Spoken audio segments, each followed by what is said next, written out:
I will tell you the number one thing I've learned over the years, if I look back to every project that has been successful, and by successful, I'm talking mid six figures and above, they all had one thing in common. And everything else that didn't reach that level, they didn't have this one thing. That one thing, you guys, was clarity. They had clarity on one offer. Came up from the bottom to the top. And the young is gonna never stop. And he always punching in the clock. A little bit about me real quick, guys. I live in San Diego as well, Casey. I've been there 21 years. I'm actually in Southwest Florida right now because, as you know, California got locked down during COVID, and I couldn't take it anymore. So I had to come to the land of free down here in Florida, take my mask off, let the kids play sports. But I got started in 2008. So in 2008, I was running a real estate brokerage. I had 36 realtors working on my broker's license. My wife and I decided we want to start our family. And I said, I'm going to do this internet marketing team, man. I'm following Frank Kern, all these people. I'm going to get rich. It's going to be amazing. About a month into it, I made my first $25 and I was hooked. I was like, this is it. The snowball's rolling. I'm going to get rich. 6 months later, I hadn't made another dollar. So I was frustrated, but I kept at it and refused to give up. And so, you know, here I am. I've had some success, way more failures, which I'm happy to tell you guys about. But I will tell you the number one thing I've learned over the years, if I look back to every project that has been successful, and by successful, I'm talking mid six figures and above, they all had one thing in common. And everything else that didn't reach that level, they didn't have this one thing. That one thing, you guys, was clarity. They had clarity on one offer. That was it. They didn't have pretty funnels. They didn't have sophisticated funnels. They didn't have big lengthy email campaigns. They had one really good offer and they were super clear about that offer. And that was it. I heard someone say once before that if you want to impress people, make it complex. If you want to help people, make it simple. And I can just tell you, I've helped a lot of clients over the years, and the people who get too fancy, too sophisticated, they start focusing on the lipstick, how things look. Those people aren't doing the level of success that the other people are doing. So with that said, my funnel of choice over the years has been a webinar funnel. Hands down, 2015 was when, no, it was October 2014, I'm sorry. So October 2014, things were changing for me. I was doing a couple $100,000 a year consulting, helping business owners set up marketing automations using Infusionsoft, if anyone knows that tool. And I got asked from an old friend of mine, he said, hey, can you run the Infusionsoft for this event we have going? We have a client, she's a six-figure coach. She's incredible. She's doing this in-studio event. So I was like, oh, sure, I'm happy to come meet the team and see what's up. So I went, I talked to her. Still to this day, I will say this one of the most impressive things I was ever involved with. She rented a television studio. She had stadium style seating, television crew, the stage with the guests. I felt like I was in an Oprah Winfrey studio. And at the end of it, I said, hey, what it cost you to do this? This is super impressive. She said it cost $55,000 to run that event. I asked her what she made. She said $75,000. I was like, well, $20,000 is not bad, but it's not nearly as impressive as $75,000. What if we sell the recordings to this and the 12-week course that you gave away here in a webinar? She had never done a webinar, you guys. I had done them, but never at the level of what was about to happen. So I helped her script the webinar. We put the funnel in place. My business partner, Josh, ran the ads. She did 4 webinars, 2 on a Wednesday morning, Wednesday night, and then the following week, I think it was a Tuesday or Thursday morning, evening. So 4 webinars within a 7-day time span. We ran ads. We spent $6,800 on ads, and we made $220,000 over the next 10 days. And she was immediately hooked. I was immediately hooked. I was like, oh, so glad it worked. And she said, hey, look, you're my new best friend, because I spent 68, made 220. That's better than spending 55 to make 75. Now, here's a really important lesson that I learned. It took 22 months to learn this lesson, you guys, but learn it here, because If you don't, you're going to call me in a year or 2 years and go, I wish I would have listened to you. And here's the lesson. She was stoked. The client was stoked. So she said, let's partner 50-50. So for 22 months, my team, Joe and Josh and I, we ran that. We did $3.6 million over 22 months. It was incredible 22 months. But 22 months later, she said, hey, I don't need to give you guys 50% anymore. I'm going to just hire a traffic team to run the traffic, or I'll pay you guys $3,500 to run the traffic. So we used some language that I'll spare you guys on, but we refused that offer. And our attorney told us, hey, next time, charge people. We said, no, you're crazy. We're not. So we did this deal, the same opportunity, 6 more times, 50-50 deals, each of them into 6 figures. Every time they passed 250, the expert said, hey, we're not paying you anymore. So what I learned from that was the money's pretty easy to make, you guys, as long as you have clarity and one really good offer. If you're going to partner with people, make sure that you account for, and I'm not an attorney, I'm not a litigious person, I've never sued anyone in my life, so I'll tell you how I deal with this. I just accept after we hit that money, you're probably going to screw me. So I go into it, the expectation, this is a short-term project. And then I stumbled onto this idea. A friend of mine actually said to me, I negotiate my partnership deals, my profit share deals for 6-month terms. That way, at the end of 6 months, if you want to, you can break up with me, so to speak, or vice versa. And what I found is that people will renew those 6-month terms. And the reason, I'm not a psychologist, but I think it's because people have, most of us can commit to 6 months, right? But like committing in perpetuity and forever is not reasonable to ask out of people. So that's the beginning. That's kind of how I got started from 2014 up to about 2018, 2019. And I got to the point where now I've taken that model, I've created everything, it's documented super well. I know I can take anyone from idea to profit. And my model is very much like, hey, I charge a reasonable fee up front. After it gets launched and it's making money, then there's an opportunity to go into profit share. And again, I've not had anyone screw me or do me wrong in the last few years. So it's a really good model. And so that's what I wanted to give you guys. If you're going into this model, you're getting started online, profit shares can be good. I recommend you do them for like 6-month terms. I think if you go beyond that, you're going to have some headaches down the road. So that said, the clarity and offer, by far the biggest things you need to get clear on. The other thing is if you're working by yourself, like most of us do, you're solopreneurs, you're working at home, it gets isolated. Friends and family don't always understand what we're talking about, right? We get excited about things, or like, I don't know. My wife, bless her, we've been married 17 years. She still will say at times, I don't know, it doesn't seem accurate. I don't know, like these people aren't being honest at how much they make. And I remind her, like, that's how we paid our bills for the last 13 years, right? But she still is so quick to think this internet marketing thing doesn't make sense. And so I would say to you that if that is you and you're working in this space and you feel alone, you need to be in a mastermind. Clearly, you guys have already taken that step. That's something that held me back for a while, was just being by myself. Once I learned, like, hey, I need to jump on and network with people and share my ideas. That was something in the beginning, I was like nervous to share my ideas, right? Like, what if they steal my idea? What if they take it? And I just urge you to get past that most people are trying to do right by you. And one of my favorite quotes of all time, I used to have this hanging outside my real estate office, was this from Helen Keller: alone we can do so little, but together we can do so much.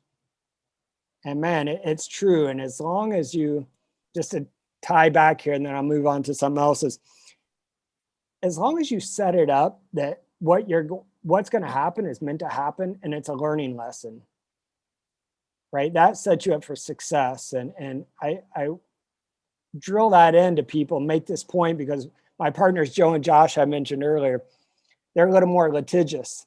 They spent 1.5 years of their life fighting this battle of like, we're owed this. Whereas I just said, hey, I'm just, it's an education, I'm going to move on. the organic leads, like what is the platform that you use to get the leads? Great question. So Facebook primarily, and let me tell you, I only do organic because Facebook disabled my ad account, about 4 or 5 different ad accounts. So they forced me into it. I am also experimenting with TikTok right now. Here's what I can tell you.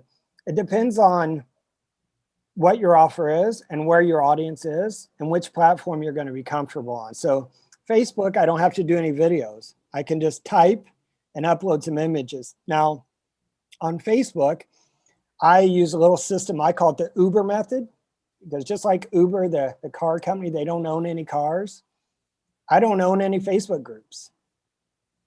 So what I do is I'll go into other people's groups, and there are 2 types of groups, free groups and paid groups. If you can get into paid groups, it's almost a home run. So I get into paid groups. I buy my way into those groups, right? I pay for the course. I get into the group. And then I go into that group and I use different post templates to get my audience to raise their hand. Once they raise their hand and they start engaging with me, I have a normal conversation with them. When the time is right and it's not creepy, I send them a friend request. So this can take a couple days, but it's worth it because once they accept a friend request, now you can add them to a friend list on Facebook. Once they are in that friend list, now you can send targeted call to action messages and put it in front of them. It doesn't show up in your profile for everyone else to see. And I've used that more times than I can count to test ideas where I'll have a brand new idea. I don't want to build anything without selling it first, right? That's another cardinal sin. I don't want to spend money creating something. So I'll use this Uber method. I'll go into groups. I'll build a list. I'll put some posts in front of them to test the offer. And then if it sells, like if people pay me, then I'll go from there to create a course and I'll just ramp up that organic traffic. Now, again, I don't really, I enjoy people and love relationships. So that aspect I don't mind, but it's a shitty way to build a business because it just takes so much time. It's not predictable. It's not consistent. It's not really scalable, you know, without building a team to do it. TikTok is crazy. Again, I'm not necessarily a big fan of it. I feel like I'm too old to be on there, but you know, I put a video on there, I can get 1,000 views in a matter of days. Right. Whereas I can put a video on YouTube and it might take me 6 months or never to get 1,000 views. So what is the template? What do you put on the template? Like an example of the template on Facebook. What do you say on there? What do you do on there? There are 5 or 6 different story selling templates that I could provide. I could put them on a download. Oh, that'd be awesome. Maybe Kyle could hook something up for us after the group where I could put them together and you guys could download them. But here's the short here's the short of it, man, is I go in and provide value. So here's an example. I went to a group, had about 50,000 people in there. They were all self-education people. So I knew they're coaches, consultants, people that want to be in the knowledge-based space. And I went in there and I said, hey, if you're a coach in 2020, here's a really good blueprint you should follow. And it was a long copy post. And that got me like 200 comments. And out of those 200 comments, I think I put 50 or 60 people on a friend list. And then I sent out an email and said, hey, if you're in this group, which I knew they were in there, right? That's how I met them. And if you're a coach and you're looking to get your first broker deal, here's a mastermind offer that I have together. And I did 10 grand in sales like that, you know, and that was all within 2 weeks.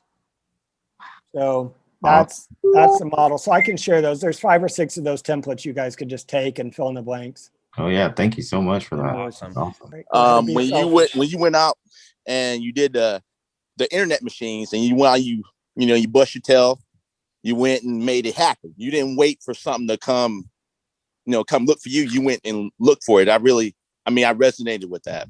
But we know how these schools, they teach our kids how to be employees, right? So I know you got kids. I have kids. What kind of pointers can you give me to get them out of that mindset of being employees? How old are your kids? I have kids that my oldest is 12. I have 4 kids. I got 3 boys and 1 girl. 4, 12. He's about to turn 10 on July the 9th. I have my 7-year-old and my daughter. She's 1 year old. Wow. Well, congratulations, first and foremost.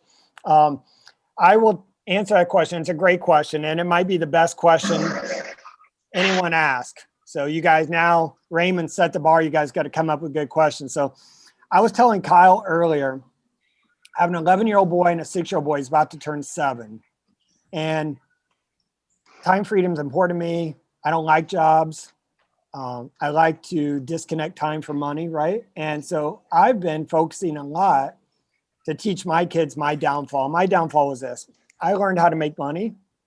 My father taught me, but he never taught me how to manage money. He never taught me how to invest money. So I would spend every dollar I made. So it didn't matter how much I made. I was always stuck in the same rat race, right? Always feeling like I had to go start over and make more money. And so I don't want that for my kids. So I've been teaching them a lot about buying assets. So right out of Rich Dad, someone's got to mute themselves. Right out of Rich Dad, Poor Dad, Raymond. If you haven't read that book, go read that book. I've been teaching them right out of that book. I read that book to them at night instead of reading, the book their mom reads them. I read them the business books. And I had a proud dad moment the other day. I was out walking with my 11-year-old and he said, "Hey, Dad, I had a question for you." And I said, "Yeah." And he goes, "Why would anyone work a job?" Man, I love that. I love that. I go, "Well, why do you ask?" And he goes, "Well, why would I work a job and not just buy assets and live off the cash flow?" Wow. And I was so stoked, right? Because I was like, "Oh, he does listen when I talk to him." And then yesterday I walked in to get a cup of coffee. I work out here on my patio and I went in to get a cup of coffee and I heard my 2 boys fighting over who had the most money. And my wife said to my oldest kid, "Look, you can't say you have money you've already spent." And he responded to his mother. He goes, "I didn't spend that money. I'm buying assets with that money." So love it. that's how I teach them. I teach them this concept of, I pulled up this listing the other day and I said, "Hey, here's my dream home. It's a $20 million house in Nokomis Key up in Sarasota." And I figured up and it was going to be $100,000 a month. That's your mortgage.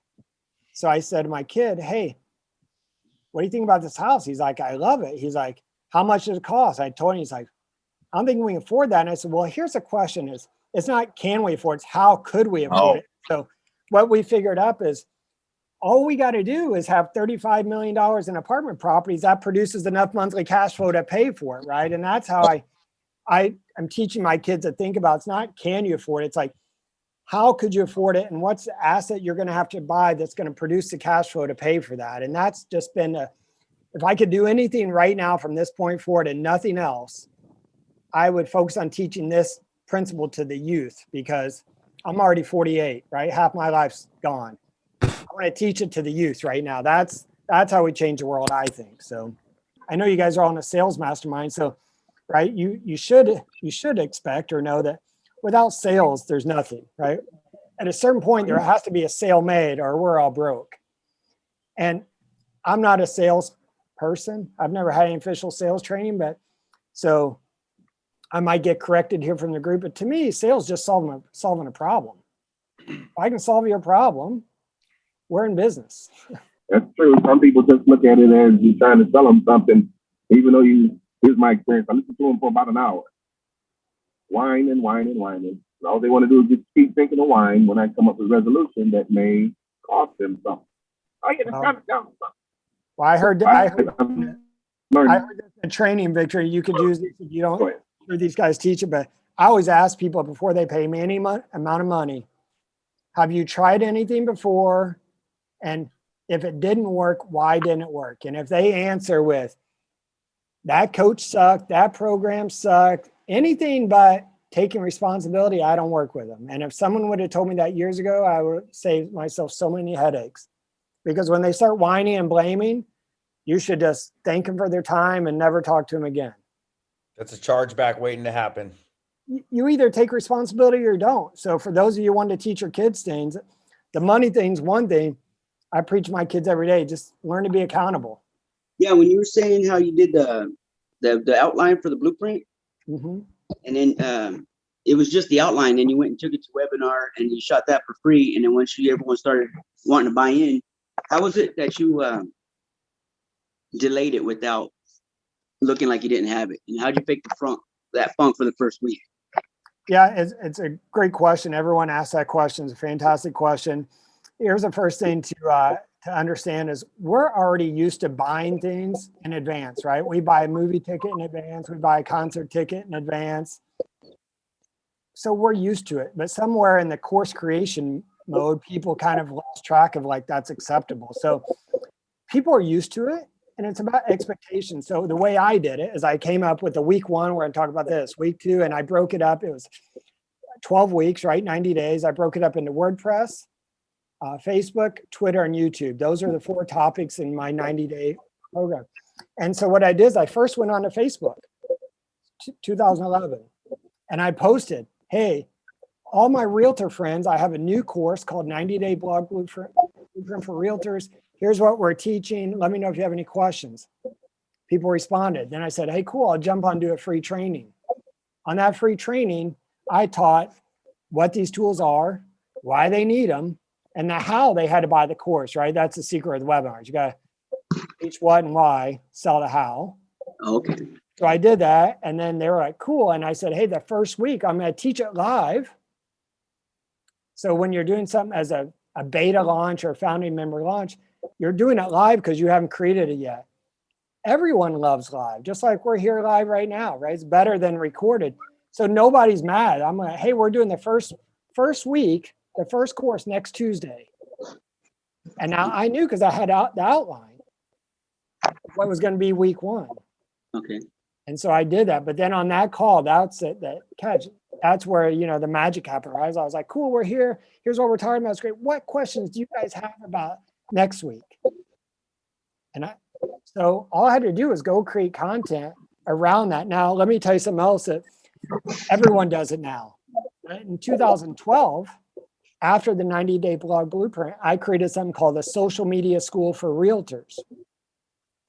And this time I went out to the real estate audience and I had a survey and they had to answer a survey. And I said, look, it's a beta group. It's founding memory. Answer a survey. If they answered questions in that survey that indicated they knew as much as I did or maybe more, I responded politely, hey, I appreciate your interest. Unfortunately, you're not qualified for the beta group. Because I knew if I took their money, they'd be like, man, this guy's a joke. I know as much as this guy does. So only the people that didn't know as much as I did, I invited to the group. Okay. Right now, everyone does that strategy, but that's how I'll tell you that same lesson slightly different. My first mentor told me this: the smallest piece of information is extremely valuable to someone who doesn't know it and wants to know it. And so that's how I did with my survey. I just determined like, hey, do you want to know about these topics or do you already know about them? If you already knew about them, it's just not a good fit for you. Dave, you got a question, buddy? It's just a general question about life balance. I'm curious on that. How you've got 2 young ones at home, you're raising them, you're running this business, your wife doesn't totally understand it. How do you keep everything together? It's a great question. There are days that probably not together. But, I'm blessed. I have an amazing wife. One of my favorite sayings is behind every great man, there's a better woman. Right? That's number one. Is I got to give credit to her, and I choose to give glory to God. So without those two, there wouldn't be any balance for me. Now that said, some tactical things that I've learned over the years is my wife and I did a course back in 2004, right after we got married, and one of the life-changing lessons that we learned in there that you guys can take, every one of you can take this and apply in your personal life and your business life, is there's no right or wrong. Now, you got to understand the context of this. Is it wrong to go murder someone? I think so. But in context of a relationship is if, Dave, you and I are having a conversation, if I'm arguing to be right about my point of view, by default, you're wrong. And guess what? Nobody wants to be wrong. And so that conversation can't go anywhere positive. So you have to understand, accept that there's no right or wrong. That was a big thing. That gave us from a rocky marriage to an incredible marriage right now. That has helped with the balance. The second thing is I always put my family first, always. So my kids could run in here at any point. I asked them not to. They still could do it. In 2013, my 11-year-old was probably 5 or 6 at that point, and he ran in, and I had a client get very upset. You're not professional. This is not professional. We're in a meeting and you got kids running in and out. And so I, excused myself from the relationship, and we haven't talked since. So family's first. That's how I keep the balance, right? I just know that family's the big rock. If you study Stephen Covey, right? I put the big rocks in first. Everything else has to fit or it doesn't go in there. Now, a third layer to that is I've gotten really good at taking my calendar, going, here's what has to get done today. And I found my energy points during the day, I have ups and downs with my energy. For me in the morning, I can wake up out of bed, get my coffee, and be like a speedboat. And I just get up and I go out and I get my work done. It takes me, 30 minutes, sometimes an hour or two. And then I go take a break and I go hang out with the kids. I, have breakfast with them. I go for a walk. Then I come back and I have another spurt. So I operate in this like sprint mentality versus a marathon. One other follow-up question. Do you have your own masterminds where you share this? I have had over the years. I don't currently have one. In July, I'm kind of launching a new, it's more of a membership, less than a mastermind, but if I do, I'll let you know, Dave. All right. Thank you. Give me my email. All right. Yeah. All Dave's gonna sell it for you, Drew. That's right. I'm sure he could do it 100 times better than I'm doing. One thing, I don't know if it's marketing really, you guys, but and I don't know where all your backgrounds are at and what you guys are all trying to do. So this may or may not be helpful, but I touched on it earlier is in the beginning, I didn't have a lot of resources. I didn't have the ability to build a website. There was no ClickFunnels when I got started. I have always taken this statement I first heard from Tony Robbins, which is it's never a lack of resources, but it's always a lack of resourcefulness. So for me, I have found great success over the years at going to someone who's an expert or they have some skill set and just adding value to them. And that has allowed me to exponentially accelerate success. So I've been able to go from nothing to money in the bank quickly. So I'll give you an example of that. When I went to start a consulting business, this was 2012. My youngest was 3 or 4. He was starting to go to preschool. I had some downtime during the day. I wanted to consult. So I took what I knew about marketing automation and affiliate marketing, and I would go to business owners and I would say to them, hey, if I can add some extra money to your bottom line every month, will you share it with me? And they all said, yeah, of course. What do they have to lose, right? I wasn't charging money. And I learned the same mistake that I learned later on. I told you I wasn't that smart where people didn't always honor their agreement, but I would go to them and I would say, hey, show me your business, show me the segmentation in your list. And then I would present offers to them. Let's package this offer to your list and do it this way. And so the first example I did was with a fitness owner, showing a little studio gym. And we took all the products that she had in her store on the shelves, and we designed email campaigns via affiliate links. In her first month, she did $15,876 in commissions.